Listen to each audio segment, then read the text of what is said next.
कुछ लोग पूरी उम्र पूजा पाठ में लगे रहते हैं, लेकिन उन्हें भगवान का कोई एहसास नहीं होता। ना ही उन्हें भगवान दर्शन देते और ना ही कभी उन्हें भगवान का एहसास होता है। ऐसे में सवाल ये उठता है, क्या भगवान सच में है? और ये हमेशा से एक चर्चा का विषय बना रहा है। इस सवाल ने इंसानों को भी दो कैटेगरीज में डिवाइड कर दिया है, एक आस्तिक और दूसरी नास्तिक। इसके बारे में तो हम सभी जानते हैं, लेकिन आज की कहानी क्यों खास होने वाली है? क्योंकि आज की कहानी में हम जानेंगे भगवान बुद्ध का क्या मानना था भगवान को लेकर। इससे पहले आपके जो भी विचार रहे हों, लेकिन इस कहानी को सुनने के बाद आपके विचार बिल्कुल क्लियर और स्पष्ट हो जाएंगे कि भगवान है या नहीं है। अगर हैं तो उन्हें कैसे प्राप्त किया जा सकता है। तो चलिए बिना टाइम वेस्ट किए आज की कहानी शुरू करते हैं। इससे पहले कि आप इस कहानी में खो जाएं, इस चैनल को सब्सक्राइब जरूर कर लें। तो चलिए कहानी शुरू करते हैं। बहुत समय पहले की बात है। एक बहुत ही बड़ा विद्वान क्षत्रिय आदमी था। इस आदमी के ज्ञान के आगे बड़े बड़े विद्वान हार मान जाते थे। जहां भी ज्ञान की बातें होती या शास्त्रार्थ होता तो ये आदमी वहां पर पहुंच जाता और अपने ज्ञान से सबको हैरान कर देता था। इतना ज्ञान होने की वजह से इस आदमी को अपने ज्ञान पर घमंड होने लगा था। खुद को बहुत बड़ा विद्वान समझने लगा था। उसे लगता था कि वो सबसे बड़ा ज्ञानी है, सब उसके आगे फीके पड़ जाते हैं। एक दिन इस आदमी को बुद्ध के बारे में पता चला कि उन्हें ज्ञान की प्राप्ति हुई है। इससे इस आदमी को अपने ज्ञान को और ज्यादा श्रेष्ठ दिखाने का मौका मिला। उसने सोचा कि वो बुद्ध के पास जाकर उनसे शास्त्रार्थ करेगा और उनके ज्ञान को झूठा साबित कर देगा, जिससे उनकी ख्याति और ज्यादा बढ़ जाएगी।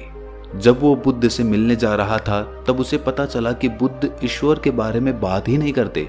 तब उसने एक योजना बनाई कि वो बुद्ध से ईश्वर के बारे में ही पूछेगा। वो बुद्ध के आश्रम में पहुंचकर उनके पास गया और उनसे कहा, हे बुद्ध, मेरा नाम बोरंग का पुत्र है। मैं एक क्षत्रिय हूं और मेरा एक प्रश्न है जिसका उत्तर आज तक कोई नहीं दे पाया है। मैंने सुना है कि आपको परम सत्य की प्राप्ति हुई है। क्या आप मेरे प्रश्नों का उत्तर दे सकते हैं? मैं जानना चाहता हूं कि ईश्वर हैं या नहीं।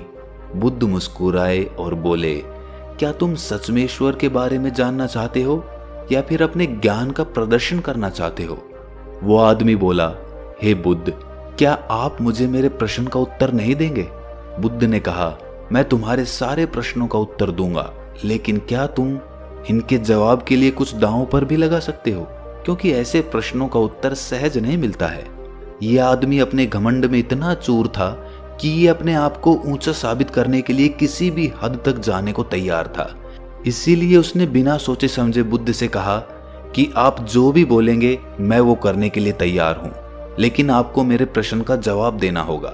मैं आपको धन संपत्ति सब कुछ देने के लिए तैयार हूं, अगर आप मेरे सवाल का उत्तर दे देते हैं तो। बुद्ध मुस्कुराए और बोले, मुझे ये सब नहीं चाहिए। आदमी ने कहा, फिर क्या चाहिए आपको? बुद्ध ने कहा, तुम्हें 2 सालों तक मेरे पास रहकर मौन धारण करना होगा। अगर तुम ये कर लेते हो तो मैं तुम्हारे सारे प्रश्नों का उत्तर दे दूंगा। ये सुनकर उस आदमी को बहुत बड़ा झटका लगा। उसने सोचा कि ये बुद्ध ने क्या मांग लिया। इसका मतलब ये हुआ कि 2 वर्षों तक मैं अपने ज्ञान का प्रदर्शन ही नहीं कर पाऊंगा। इससे अच्छा तो होता कि बुद्ध मेरी जान मांग लेते। लेकिन ये आदमी क्षत्रिय था और इसीलिए जुबान का पक्का था। वो कह चुका था कि वो सब कुछ दांव पर लगाने को तैयार है, इसीलिए वो अब पीछे नहीं हट सकता था। उसने अपने दिल पर पत्थर रखकर बुद्ध से कहा कि मैं तैयार हूं। बुद्ध ने कहा कि आज तुम आराम करो, कल से मौन शुरू कर देना। वो आदमी पूरी रात बेचैन रहा, उसे नींद भी नहीं आई। वो सोच रहा था कि मैं कहां फंस गया।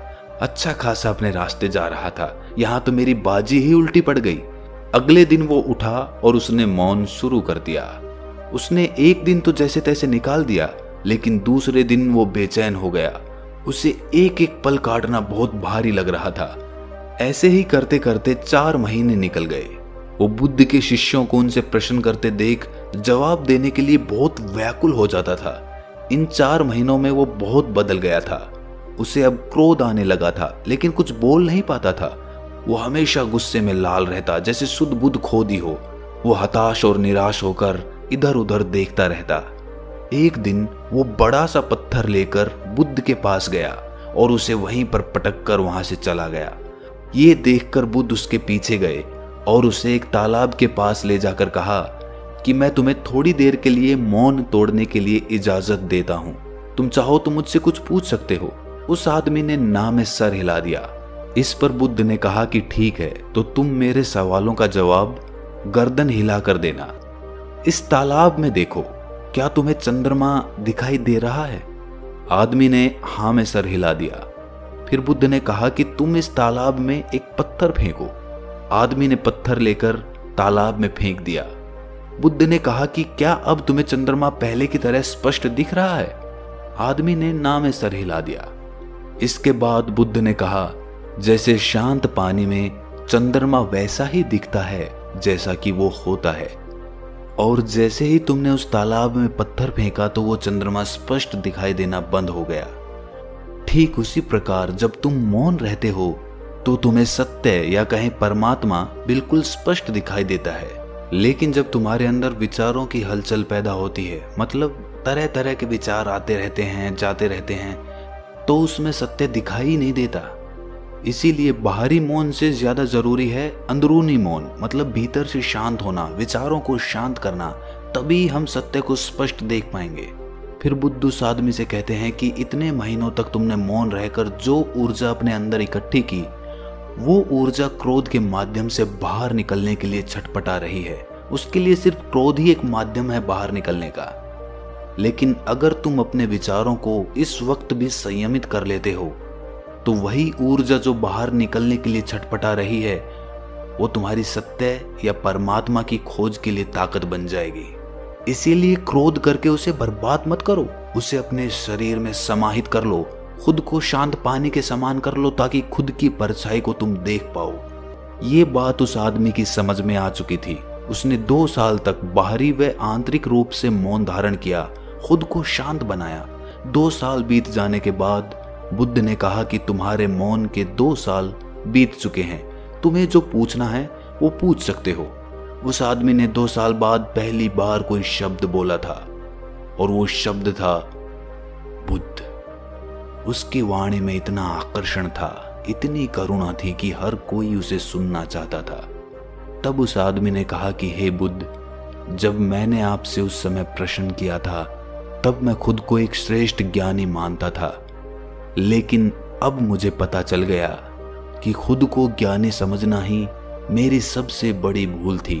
असल में जब मैंने सच्चे ज्ञान को प्राप्त किया, तब मुझे यही एहसास हुआ कि मैं तो कुछ जानता ही नहीं हूँ।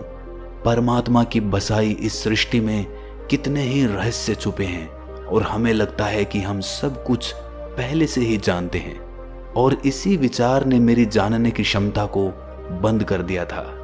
पहले मैं बातें कर करके, हमेशा बक बक कर करके अपनी ऊर्जा को नष्ट कर देता था। लेकिन इन 2 सालों में मौन रहकर मैंने जाना कि मौन की ऊर्जा क्या होती है, मौन रहकर हमारे शरीर में कैसी ऊर्जा बनती है। ये मैंने इन 2 सालों में भली भांति जान लिया। शुरुआत में मैंने बाहरी मौन अपनाया था, लेकिन अंदर से मैं बहुत विचलित था। विचारों की एक बाढ़ सी आती रहती थी जो मुझे क्रोधित कर देती थी।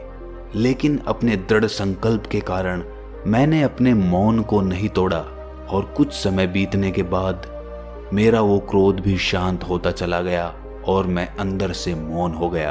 और उसी के बाद मैंने सत्य की या कहें परमात्मा की अनुभूति की। प्राचीन तिब्बत में लाओ त्सु नाम के एक बहुत बड़े भिक्षु रहा करते थे। एक बार एक आदमी उनके पास आया और बोला कि महात्मा जी, मैं आपके सत्संग में नहीं आ सकता, क्या आप मुझे एक वाक्य में पूरे धर्म का सार बता सकते हैं? तब लाओ त्सु ने कहा, मौन। इसके बाद उस आदमी ने पूछा कि मौन किस तरफ ले जाता है? तब लाओ त्सु ने कहा, ध्यान। और फिर उसने पूछा कि ध्यान किस तरफ ले जाता है? तब लाओ त्सु ने कहा, मौन।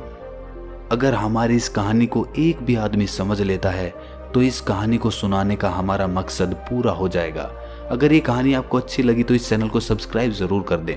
तो मिलते हैं अगली किसी कहानी में, तब तक के लिए अपना ख्याल रखें।